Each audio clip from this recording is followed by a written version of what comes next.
Hello my friends, आप सुन रहे हैं हमारी कहानी वैम्पायर लव एपिसोड 64। कहानी का टाइटल है पता नहीं क्या नशा है तुम में बीवी। तो चलिए कहानी को शुरू करते हैं। सुबह के 5 बजे अथर्व, आहान और ध्वनि दोनों पसीने से लथपथ बेड पे एक दूसरे में उलझे हुए थे। ध्वनि थक हार कर आंखें बंद करके ही लेटी हुई थी, पर आहान अभी भी उसके चेस्ट को चूम रहा था। ध्वनि नींद आवाज में कहती है, आहान बस करो, मैं बहुत थक चुकी हूँ, अब और नहीं। आहान ध्वनि को देखता है, जिसका चेहरा इस समय पीला पड़ चुका था। वो एकदम से उसके बाहर आ गया और उसके बगल में लेट गया। आहान ध्वनि को अपनी तरफ खींचता है और उसके होंठों को हल्के से किस कर शरारती अंदाज में कहता है, वैसे आइडिया बुरा नहीं था बीवी मुझे मनाने का। अब मुझे मनाने के लिए यही आइडिया ट्राई करना। ध्वनि उसके सीने में मुंह छुपाते हुए कहती है, बेशरम राक्षस कहीं के। आहान ये सुनकर मुस्कुरा उठा, फिर उसको कसकर अपनी बाहों में जकड़ कर ही सो गया। मालिक मेंशन। दिव्या आज थोड़ी जल्दी उठ गई थी क्योंकि उसको लक्ष्य को देखने जाना था। कल रात लक्ष्य की हालत देखकर उसको बहुत बुरा लगा। लक्ष्य शाम से ही नहीं उठा था। दिव्या कमरे में जल्दी जल्दी तैयार हो रही थी। करण पहले से ही उठकर कहीं जा चुका था।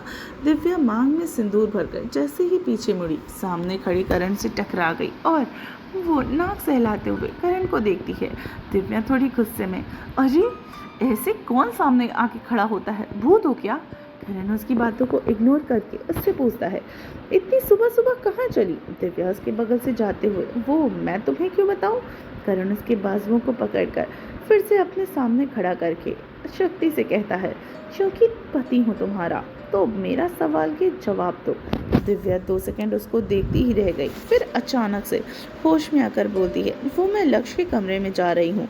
करण आंखें छोटी करके, क्यों? दिव्या चिढ़कर, क्यों मतलब? वो मेरा दोस्त है। मेरा दोस्त इस समय काफी डरा हुआ होगा, इसलिए उसे देखने जा रही हूँ। इतना बोलकर वो जाने लगी, तभी करण ने उसकी कमर पर अपनी पकड़ खुद से मजबूत कर ली और उससे बिल्कुल खुद के करीब में चिपका कर बोलता है, कोई ज़रूरत नहीं है, वो ठीक है, तुम ज़्यादा उसकी फिक्र मत करो। दिव्या अपने आप को छुड़ाने की पूरी कोशिश करते हुए थोड़ी गुस्से में, हद है, मैं अपने दोस्त को देखने जाऊं, तुम क्यों इतना चिढ़ रहे हो? करण उसकी कमर पर दबाव डालता है, जिससे दिव्या उसके बेहद करीब आ गई और करण को हैरानी से देखने लगी। करण उसके चेहरे से और ज़्यादा करीब आके कहता है, मैंने कहा ना, तुम कहीं नहीं जाओगी, उसे देखने तो बिल्कुल भी नहीं, और तो और मैं उसे देख लूँगा, ठीक है?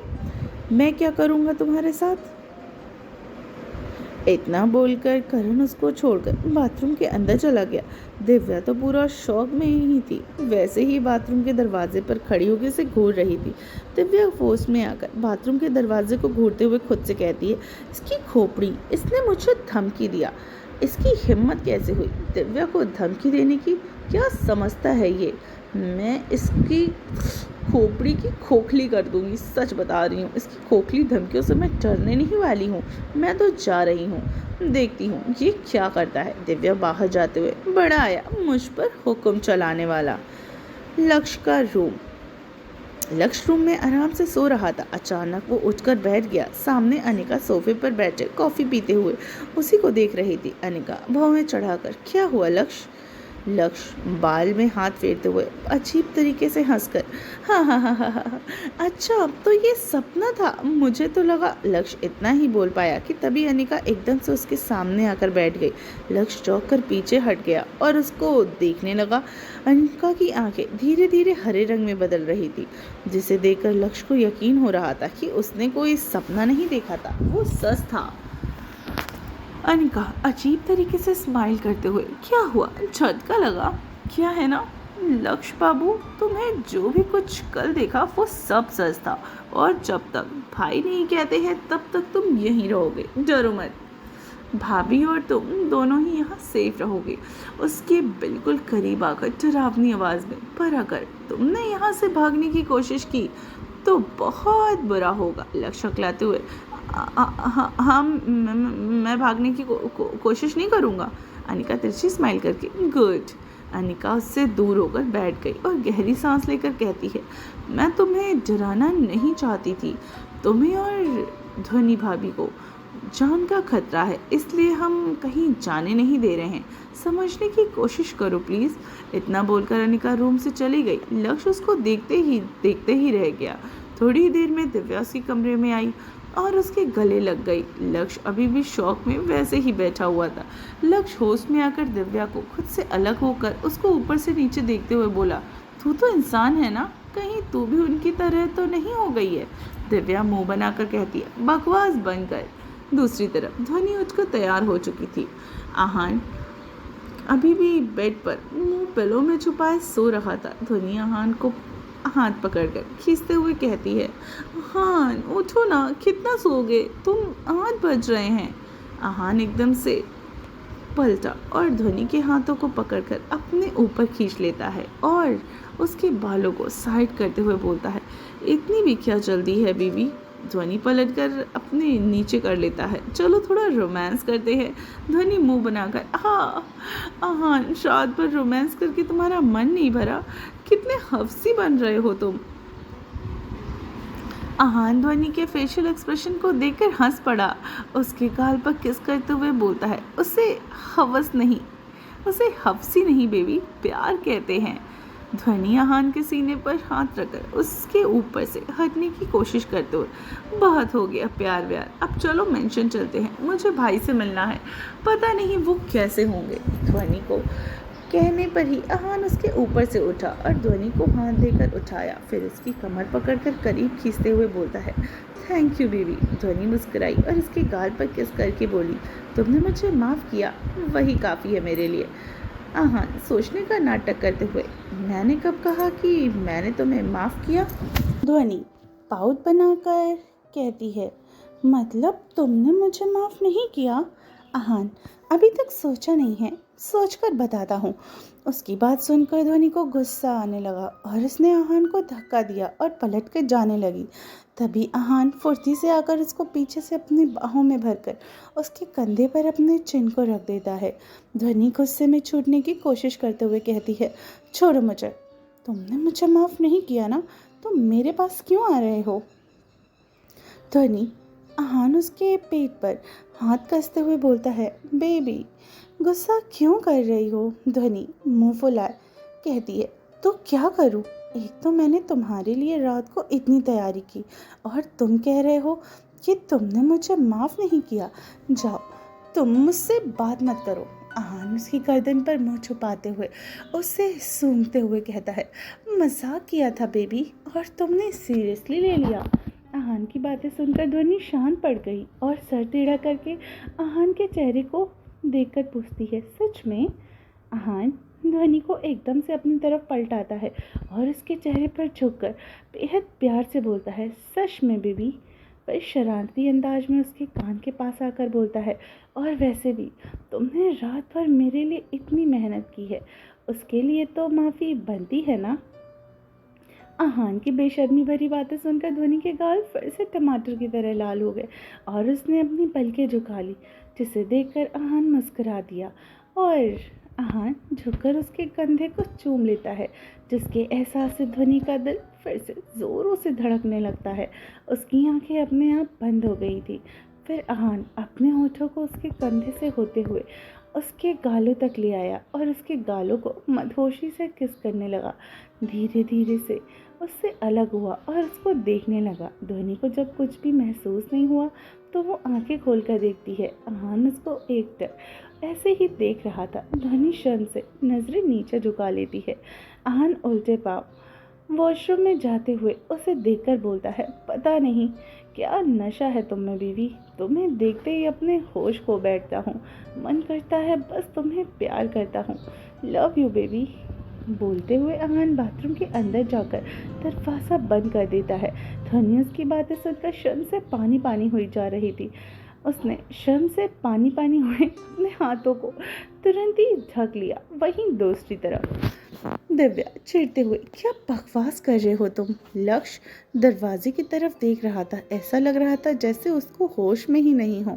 दिव्या उसको देखकर हैरानी से और ज़्यादा चिढ़ गई और खींचकर उसको एक थप्पड़ मार देती है, जिससे लक्ष्य एकदम से होश में आ गया और गाल हाथ में रखकर और अपने हाथ गाल पर रख देता है। दिव्या को घूरते हुए फटाक से पूछता है, पागल हो गई हो क्या? थप्पड़ क्यों मारा? दिव्या अपनी कमर पर दोनों हाथ रखकर लक्ष्य को घूरते हुए, पागल मैं नहीं तू हो गया है। जब से कमरे में आई हूँ अजीब सा बिहेव कर रहा है, जैसे भूत देख लिया हो।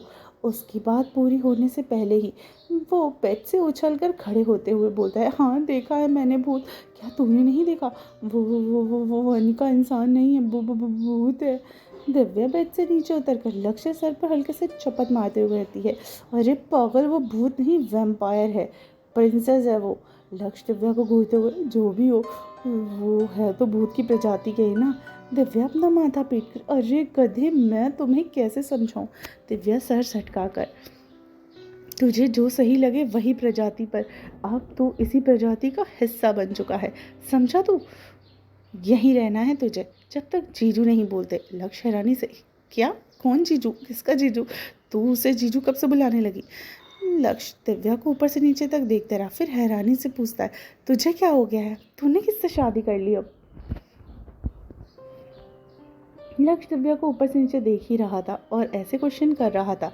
लक्ष्य के सवाल सुनकर दिव्या चुप हो गई और उसे देखने लगी। तभी दोनों के कानों में किसी की भारी आवाज़ सुनाई दी, ये मेरी बीवी है। उसकी आवाज़ सुनकर लक्ष्य और दिव्या दरवाजे की तरफ देखने लगे। करण दोनों के देख रहा था और अपने हाथ अपने पॉकेट में डाले हुए खड़ा था। उसकी तपती ही निगाहें दिव्या को ही घूर रही थी, जिसे देखकर दिव्या को एक पल के लिए तो वह सहम भी गई थी। दिव्या को करण का दिया हुई धमकी अभी भी याद आ रही थी। करण चलते हुए उसके पास आया और उसके हाथ को पकड़कर उसे अपनी तरफ खींच लेता है। उसकी हाथ उसकी कमर पर थे और उन्हें दबाते हुए लक्ष्य को देखकर कहता है, और मैं इसका पति हूँ। दिव्या हैरानी से उसको देखती है और मन ही मन बोलती है, इसकी खोपड़ी, इसे क्या हुआ है? ये जो अजीब बातें क्यों कर रहा है? दिव्या करण को धक्का देकर खुद से अलग करने की कोशिश करते हुए धीरे से कहती है, मुझे छोड़ो, क्या कर रहे हो तुम? करण उसको और कस के पकड़ लेता है और उसे घूरने लगता है और जैसे ही बोल रहा था कि वह चुपचाप खड़ी रहो, वहीं बेचारा लक्ष्य उन्हें आंखें फाड़ और मुंह खोलकर हैरानी से दोनों को ही देख रहा था। लक्ष्य बेचारा पहले ही शौक में था, अब दिव्या और करण के सरेआम रोमांस को देखकर वो भी शौक में चला जाता है। करण दिव्या को घूरने से चुप रहने की और शांत रहने की कोशिश करा रही थी। उससे छूटने के लिए वह ज़्यादा छटपटाने लगी, जिसे देखकर करण परेशान हो गया। उसको एकदम से अपनी गोद में उठाकर कमरे से बाहर ले गया। लक्ष्य दोनों को ही देखता रह गया। वो दोनों हाथ हवा में उठाए खुद से बोलता है, हे भगवान, ये क्या हो रहा है? और क्या दोस्तों, ये रोमांस हो रहा है। दूसरी तरफ करण दिव्या को गुस्से में कमरे में ले जाकर बेड पर पटक कर वहीं पर उसके पास आ जाता है, जिससे दिव्या के मुंह से आह निकल गई। वो बेड पर पलटकर गुस्से से करण को देखने लगती है। दिव्या बेड पर खड़ी हुई और गुस्से से कहती है, तुम पागल हो? वो जड़ बुद्धि ऐसे क्यों उठाकर मुझे लाकर पटक दिया? करण अपनी शर्ट के बाजुओं को फोल्ड करते हुए कहता है, मैंने क्या कहा था तुमसे? मना किया था न जाने से। दिव्या बेड से नीचे कूदकर करण के सामने आते हुए, हाँ तो मैं तुम्हारा ऑर्डर क्यों फॉलो करूं? मेरी मर्जी, मेरे पैर, मैं कहाँ भी जाऊं, तुम्हें क्या? करण उसकी कमर को पकड़कर उसके बेहद करीब करते हुए बोलता है, मुझे प्रॉब्लम है। मुझे बिल्कुल पसंद नहीं कि तुम उस लड़के के साथ बात करो या उन्हें गले लगाओ। दिव्या करण को हैरानी से देखते हुए बोलती है, तुम्हें हो क्या गया है? तुम ऐसे पजेसिव बिहेव क्यों कर रहे हो? करण उसकी कमर पर पकड़ मजबूत करते हुए बोलता है, मुझे नहीं पता। आइंदा लक्ष्य के क्लोज जाने की हिम्मत मत करना, वरना मुझसे बुरा नहीं होगा कोई। दिव्या करण की बातों को सुनकर गुस्से में आ गई, क्योंकि वो एक चुलबुली लड़की थी। उसको बिल्कुल पसंद नहीं कि कोई उसे किसी चीज़ के लिए रोके टोके। वो अपनी माँ की भी नहीं सुनती थी, तो करण का बहुत दूर की बात है। दिव्या करण को गुस्से में धक्का देती है, जिससे करण उसको छोड़ देता है और उसको हैरानी से देखने लगता है। दिव्या करण को उंगली दिखाते हुए कहती है, तुम ना मुझ पे ऑर्डर मत छाड़ो। अगर तुम्हें लगता है कि मैं तुम्हारी मन की और तुम्हारी बातों को मान जाऊंगी तो वो तुम्हारी गलतफहमी है, समझे? पढ़ाया मुझे बोलने वाला कि मुझे क्या करना है और क्या नहीं। बोलते हुए दिव्या पैर पटकते हुए बाहर चली गई। वही करण अभी भी हैरानी से आंखें बड़ी करके उसे ही देखता रह गया। करण वैसे ही खड़ा बुदबुदाते हुए बोलता है, इसने मुझे इतनी आसानी से धक्का कैसे दिया? कहीं है। करण बोलते बोलते रुक गया और एकदम से फिर से बोला, नहीं नहीं नहीं नहीं, ये नहीं हो सकता, मुझे आहान से बात करनी पड़ेगी। इतना बोलकर करण कमरे के बाहर निकल आया। वहीं दूसरी तरफ आहान ध्वनि मेंशन के लिए निकल पड़े थे। ध्वनि कान में विंडो से बाहर के नज़ारे देख रही थी और आहान बस उसी को ही देखे जा रहा था। ध्वनि आहान की आंखों की तपिश को महसूस कर रही थी, फिर भी वो ऐसे जता रही थी जैसे उसे कुछ मालूम ही ना हो। आहान शरारती अंदाज में कहता है, बीवी अब देख भी लो मेरी तरफ, मुझे पता है कि तुम्हें मेरी नज़रों का एहसास हो चुका है। तुम्हारी बढ़ी हुई धड़कनों को मैं सुन पा रहा हूँ, वो भी बहुत अच्छे से। ध्वनि के गाल आहान की बातें सुनकर फिर से लाल हो गए, फिर भी वो उसकी तरफ नहीं देखती है। आहान को अब रहा नहीं गया। वो उसकी बाजुओं को पकड़कर अपनी ओर खींचता है और उसके चेहरे के बिल्कुल करीब आकर कहता है, क्या बीवी, रात इतना सब कुछ करके अब मुझसे नाराज भी नहीं मिल सकती? और तो और क्या तुम मुझसे नजरें नहीं मिला सकती हो? ध्वनि शर्माते हुए अपने हाथ छुड़ाने की कोशिश करते हुए, आहान प्लीज, ड्राइवर भी है, अब तो शर्म करो। आहान डबल स्माइल करते हुए ध्वनि की कमर पकड़कर उसको और करीब खींच के उसके होठों पर उंगलियों से सहलाते हुए मदहोशी भरी आवाज में कहता है, उसी चीज की तो कमी है बेबी, मुझ में शर्म। आहान की बातें सुनकर ध्वनि अपना सर हिला देती है जैसे कह रही हो, इसे समझाना मतलब भैंस के आगे बीन बजाना। आहान दीवानगी से उसके सीने पर नजर गड़ाए बोलता है, हाय तेरे दिल मेरे खातिर कितना जोर से शोर कर रहा है। आहान की कही बातों के ध्वनि का चेहरा पूरा ही लाल हो जाता है। ध्वनि शर्माते हुए आहान के सीने में अपना चेहरा छुपा लेती है। तो फ्रेंड्स, कैसी लगी आपको हमारी कहानी? बहुत ही जल्दी हमारी इस कहानी का अंत होने जा रहा है, तो बस कुछ ही पल और हमारी ये कहानी ख़त्म होने वाली है। तो अगर आप इस कहानी को इसी तरह ही बहुत सारा प्यार देते रहिए और जब तक ये कहानी है ऐसे ऐसे ही सुनते रहिए। चलिए मिलती हूँ कहानी के अगले एपिसोड में, तब तक अपना ख्याल रखिए और सुनते रहिए वैम्पायर लव और टिनी एफएम जॉन के साथ।